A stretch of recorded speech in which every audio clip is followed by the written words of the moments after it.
In Venezuela, the government denounces that Guyanese President Ali pretends to become the Caribbean Zelensky to start a conflict in the region through dangerous provocations.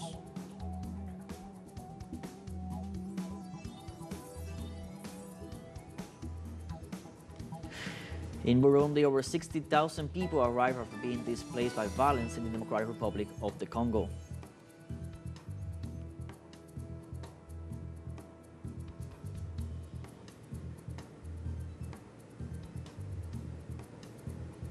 And millions of Muslims around the world celebrate the beginning of the Holy Month of Ramadan.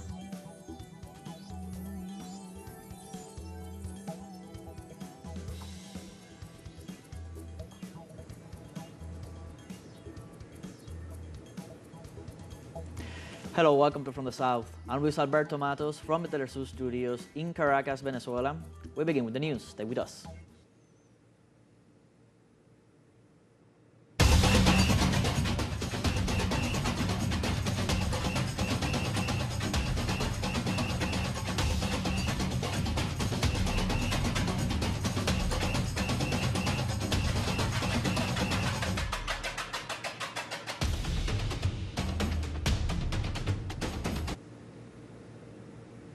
An estimated crowd of over 2 million people have come out to the streets of Recife, Brazil this Saturday in the world's largest carnival street party. Our correspondent Brian Meir with all the details. In 1978, a group of 3 friends who worked in the port area in Recife decided to start a little carnival parade group in their neighborhood. At the time, this was a little bit radical because for the previous 12 years, the military dictatorship had repressed street activity during Carnival. But they sensed that the dictatorship was nearing its end, it was losing power, so the moment was right, and it instantly became a symbol of resistance to the dictatorship. And it started growing. By 1994, it made the cover of the Guinness Annual Book of World Records as world's largest carnival parade. Today, the Galo do Madrugada, or Rooster of Dawn, draws crowds sometimes exceeding 2 million people on every Saturday of Carnival. It's a carnival tradition here in Recife, and tourists come from all over Brazil and all over the world to experience the feeling of dancing behind 30 different groups, playing on top of sound trucks, moving down the streets on the island of San Jose here in Recife. And in Colombia, the Barranquilla Carnival has begun with 5 days of festivities and colorful parades, music, and popular dances. Under the slogan, "This is how people dance in Barranquilla," one of the most important festivities in Colombia has kicked off, and it is expected to lure in at least 2 million people, including locals and tourists. The carnival is a space for the exchange of traditional dances like palote, carabato, cumbia, Indian dance, among others. It is estimated that thousands of spectators will enjoy the performance of dancers, musical groups, and folkloric schools along the over 5-kilometer-long industrial corridor known as Route 40. Meanwhile, Bolivia is hosting the Oruro Carnival, showcasing culture, dance, and music with over 50,000 dancers and 20,000 musicians performing emblematic dances such as the Morenada, the Diablada, and the Caporales. The event began with a solemn Eucharist started at 8 a.m. local time to bless the 52 fraternities before they set off through the streets until reaching the sanctuary of the Virgen del Socavón. This carnival festivity was declared by UNESCO as a humanitarian or an intangible heritage masterpiece. And Brazil is also hosting the emblematic Rio de Janeiro Carnival with thousands of national and foreign tourists pouring in. It consolidates its role as the world epicenter of this kind of festivity. The carnival began with the presentation of the key to the city to the carnival's monarch, King Momo, on February the 28th. As part of this festivity, 12 of the city's samba schools are expected to present their carnival parades at the city's Samba Dome through Tuesday, March the 4th. And carnival celebrations continue, such is the case of the Carnivals of Gualeguaychú, the largest and most popular open-air event in Argentina. This festival is considered their country's carnival, which started in January, repeated in February, and another gathering is being organized from March the 1st to the 3rd. It's a tradition that began in 1840 when the Argentine Confederation, on the occasion of the first anniversary of the peace agreement with France, Back then, it was called Carnaval Internacional de Rio Uruguay, and then it was renamed Gualeguaychú Carnival.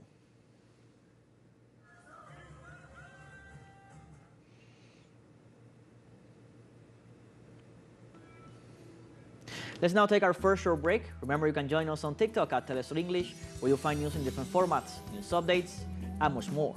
We'll be right back. Stay with us.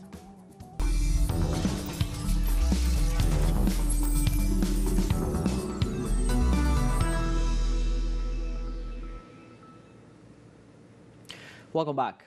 The Venezuelan government denounces that Guyanese President Irfan Ali pretends to become the Caribbean Zelensky to start a conflict in the region through dangerous provocations.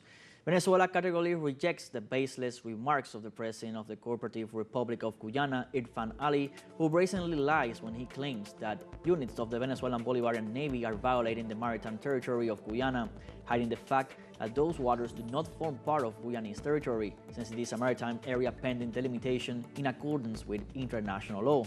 The official statement continues saying it is inadmissible and constitutes a serious violation of international law that Guyana has a territory over which there is a dispute, and worse still, has a seat pending delimitation granting illegal concessions for the exploitation of energy resources, while systematically evading its international obligations under the 1966 Geneva Convention.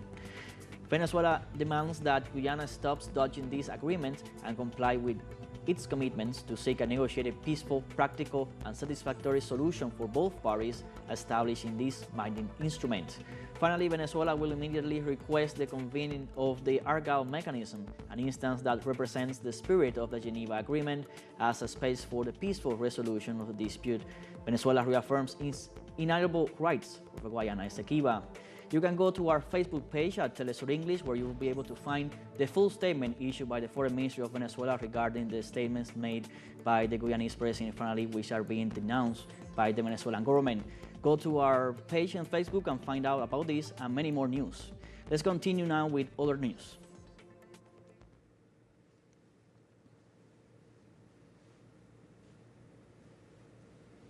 We continue in South Korea. Supporters and opponents of impeached President Yoon Suk-yeol rallied in Seoul. Yoon's supporters claimed that martial law was an exercise of presidential power, while opponents demand Yoon's immediate removal from office. The Constitutional Court is expected to decide in mid-March whether to remove Yoon from office or restore his presidential powers. If Yoon is formally removed from office, national elections will have to be held within April and May to elect a new president. The president justly exercised his presidential power when he declared martial law.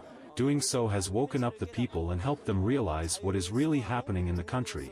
I believe martial law was declared to defend liberty and the country. Since the December 3rd rebellion, many South Korean people have been demanding the removal of Yoon Suk-yeol, and the impeachment trial hearing had ended. We expect the verdict to be announced in about 10 days, and I have no doubt that he will be ousted. He has denied the Constitution and pushed society into conflict. He has to be removed for what he did. And more than 60,000 people arrived in Burundi after being displaced by violence in the Democratic Republic of the Congo. According to UN information, more of the displaced are women and children who had been internally displaced. Likewise, the UN estimates that the number of displaced people will increase due to the fighting near the city of Uvira, close to the border between the Democratic Republic of the Congo and Burundi. For its part, the United Nations Refugee Agency highlighted Burundi's decision to ensure that the displaced receive immediate protection and humanitarian aid. The Burundi government is reportedly working with the UN to ensure that displaced people receive water, sleeping materials, and hygiene supplies.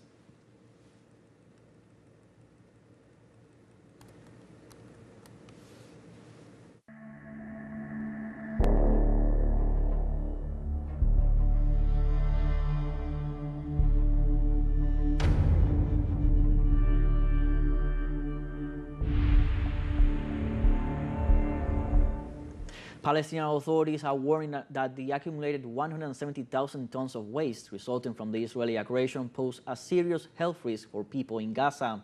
They argue the accumulated debris is an environmental hazard and that it exposes the population to the risk of diseases and epidemics, which would only compound the current sanitary crisis derived from restrictions imposed by the Tel Aviv regime.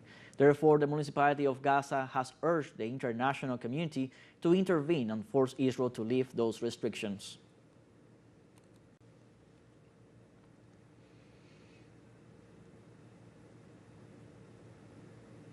In other news, millions of Muslims around the world celebrate the beginning of the Holy Month of Ramadan. This Saturday begins the Holy Month of Ramadan, a holiday that marks the 9th month of the Islamic calendar and is respected by Muslims around the world as the month of fasting.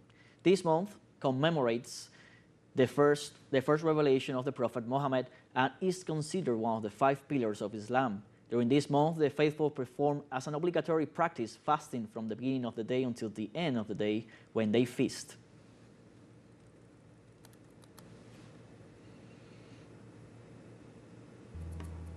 We have come to the end of this news brief. You can find these and many other stories on our website at telesurenglish.net. So join us on our socials: Facebook, X, Instagram, Telegram, and TikTok. For TeleSUR English, Luis Alberto Matos, thank you for watching.